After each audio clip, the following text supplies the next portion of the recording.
Hi students, my name is Engineer Bona and welcome to the course titled EED 126 Entrepreneurship Development. Today we are going to look at the concept of entrepreneurship. We will start by introducing entrepreneurship. Let's know the meaning. Entrepreneurship is defined as the process of designing, launching and running a new business, which often starts as a small business. So most times successful and big businesses normally start very small. So when we talk about designing, the entrepreneur must design his concept, putting one or two things together. Then the next step is to move to the process of trying to launch the business. When you're trying to launch the business, you're trying to bring it into life. You're trying to start the business, and after you successfully launch the business, you also need to talk about running it, because the business must continue. If the business stops running, it means it is no longer an active business. The essence of entrepreneurship is not to start a business and stop it. You need to start and sustain it. So here we said entrepreneurship also can also be defined as the capacity and willingness to develop, organize and manage a business venture along with any of its risk in order to make profit. So when you're running a business, you must have in mind that risks are involved in every business. So when you're running a business, you also have in mind, when you're developing a business, you're managing and you're organizing a business, you also have in mind that there is risk involved in order to make profit. Every business comes with a risk. The only difference is that some businesses are associated with high risk, while some are associated with low risk. So high risk businesses most times are very profitable, but low risk businesses sometimes are not that too profitable, or may not spin out the money as quickly as expected. So high risk businesses, like for instance betting. Responsible betting is a business. Some people earn a living from it, but it is highly risky because you can blow off your cash in a matter of seconds, or minutes. So you're not advised to start with high risk business, a business which is highly risky. You start very small and don't put in much resources into a business when you are still testing that business or you're about to start. So you start very small and then gradually you expand your business. So the next thing we need to look at is we need to define or know who the entrepreneur is. So entrepreneur is someone who is willing to work for himself and by himself. An entrepreneur must be willing to work for himself and will work by himself. He is self-employed, and also most times he is the initiator of his business. Even though he will have to work with people or work with workers, there are several meanings to the term on entrepreneurship. So an entrepreneur himself is self-employed, initiate the business, run it successfully by himself. Although as the business grows, he may need to bring in more people to assist him in the business. So when we look at types of entrepreneurs, here we have small businesses. Most times these businesses start as, common example are the mom and the pop shops and the local business owners. And any business which has employees less than 500, like the limited liability companies, some of them are known as small businesses. The next type of business we look at are the home-based business. So a home-based business is any business you run from the comfort of your home. you run from the comfort of your house. So any business you do from the comfort of your home, if you sell firewood in your house, if you sell stuff from your house, if you do an internet-based business from your home, it is a home-based business.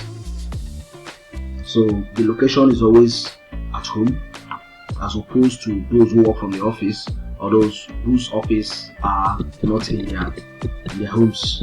So I also have online businesses.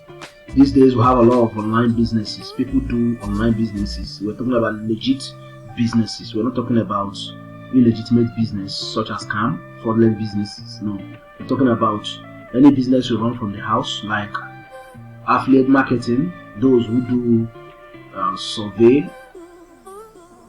survey jobs, and also those who for your clients and send it over the net. Sometimes you do a lot of design jobs for your clients and send them through the internet. So any business you do you do remotely and then send it to the clients from your destination without visiting them directly is an online business. So another type of business type of entrepreneurs we look at, we talk about those who run small business. We talk about those who do businesses from their homes. We also have talked about those who do online businesses, like those who are. We have talked about the small business entrepreneurs, like those who run small businesses like mom and pop shops, and also local business owners, limited liability companies, or in general companies with employees less than 500. And the next one we'll talk about is home-based businesses, which are run from homes.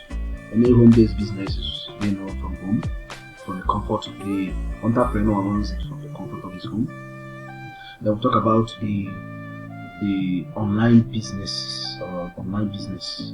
Online business is being run online, where the clients discuss with the entrepreneur, delivers his services via, they can do it remotely and then send it over to the clients via using the internet, send it online.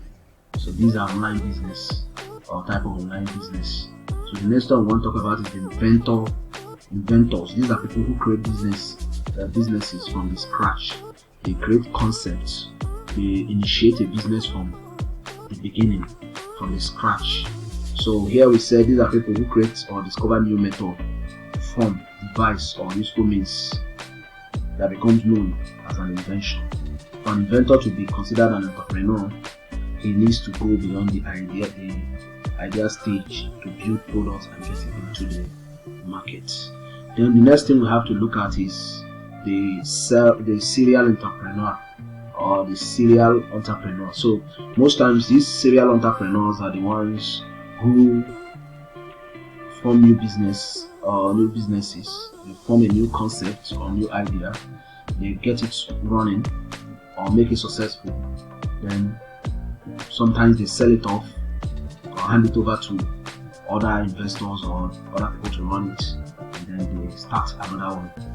So here we said most of them derive joy in building a business, but not in the continuous management or running of the business. Remember we said entrepreneurship is the process of starting a new business, designing, starting or running a new business, launching a new business, and also running it.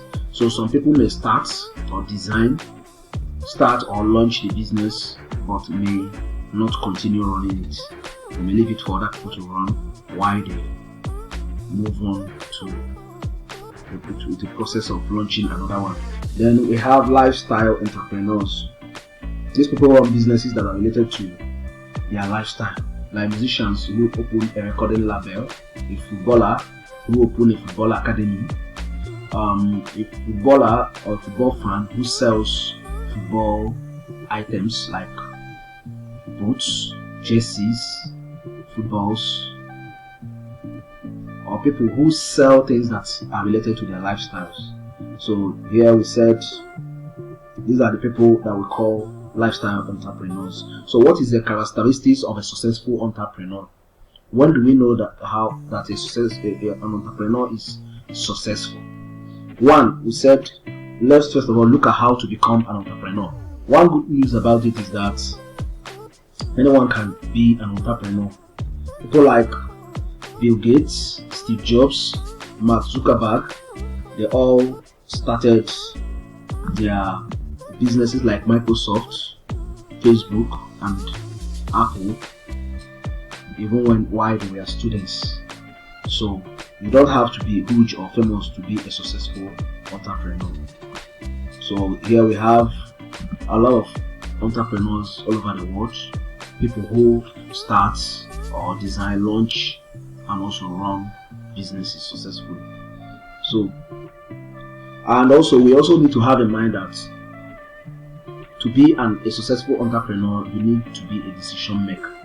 You must be able to know when to make critical decisions which can positively impact on your business or negatively impact on it. So you must know when to take action, know when to change your strategy, know when to be innovative. That's why we talk about that entrepreneurs also need to be innovators. They need to be innovative in nature. So the next thing we need to look at is the role. One, most times the society's productive resources are organized by entrepreneurs. They are the one who put these resources into usefulness. So the next thing is that they create an industrial environment. They create industrial hubs. You go to China, go to US, and other developed economies, even in developing countries, you see that most of the industrial hub or industrial environments are being created by the entrepreneurs.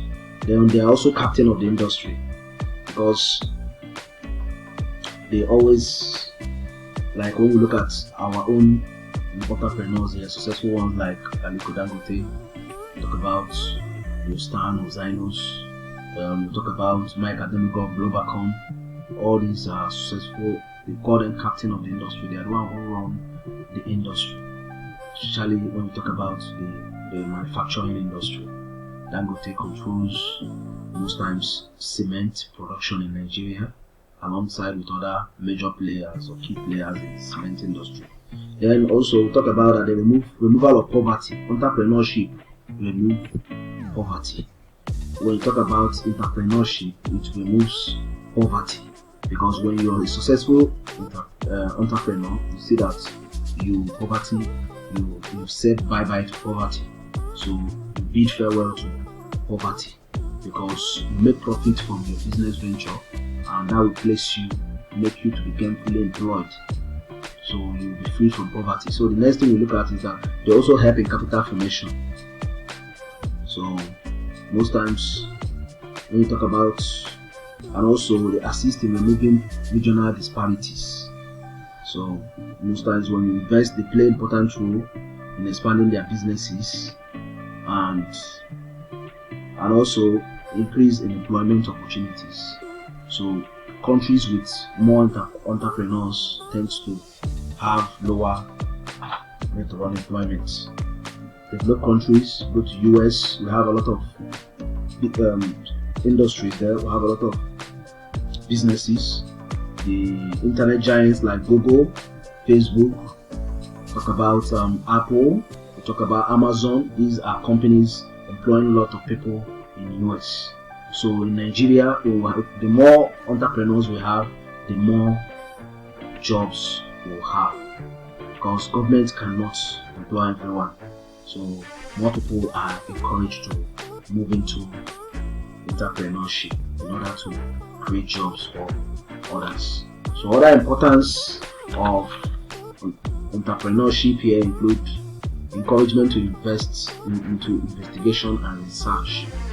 Encouragement to investigation and research. Of course, the process of finding new ideas, improving an existing business, developing products, because competition will definitely come in. So when you have competition from your competitors, when your competitors develop a better product, you will need to move into research, trying to add value to whatever you produce. So entrepreneurship also encourage, also serve an encouragement to investigation and research. Then search of new markets and development of existing markets. Yes, with entrepreneurship, new markets, because entrepreneurs try to expand their tentacles, widen their horizon or scope. So they need to penetrate other markets and also develop existing ones. Then development of a new production technique. So most times entrepreneurship leads to the development of new production techniques, and also the development of suitable raw materials. So sometimes you will need to improve on existing raw materials. You need to add more flavors to existing raw materials or fine-tune them in order to be able to make them more to make an efficient use of them. So the next thing we also talk about is helpful in changing the social structure of the society.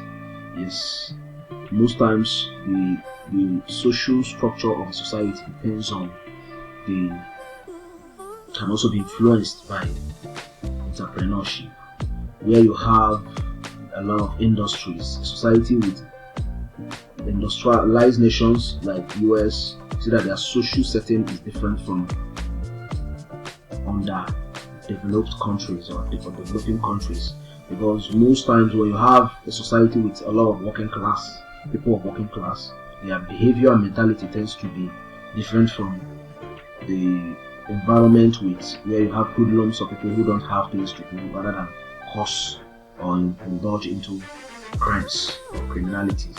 So most times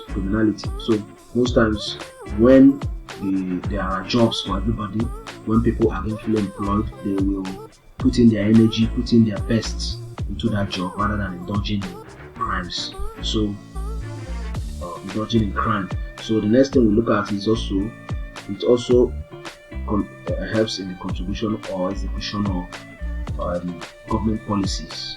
So most times government policies can also, to execute it can also be executed via entrepreneurship. Let's say, for instance, where the government insists that the roads will be constructed with as rigid pavements. So the cement producers will now move into producing more bags of cement or more cement to meet demands. So most times when there's a change in policy, it is the entrepreneurs or through entrepreneurship that such policies can be implemented.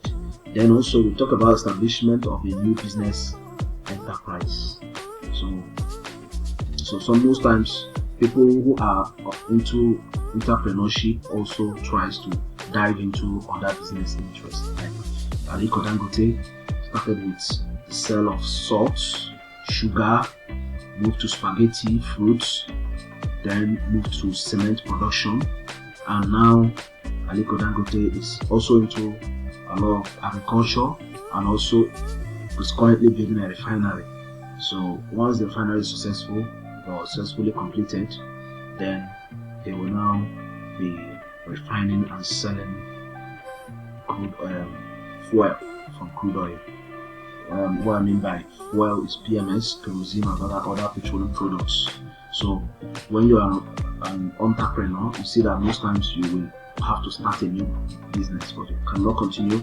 You may not want to be running only one type of business. You may want to diversify your business. You may want to invest into other areas or other area of interest or areas you make profit.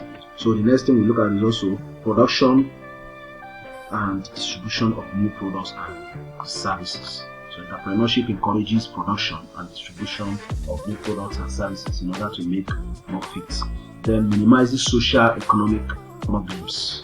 Most times the economic problems like what we have in Nigeria, banditry, talk about terrorism, talk about kidnapping, talk about robbery, talk about other social vices, rape and other things.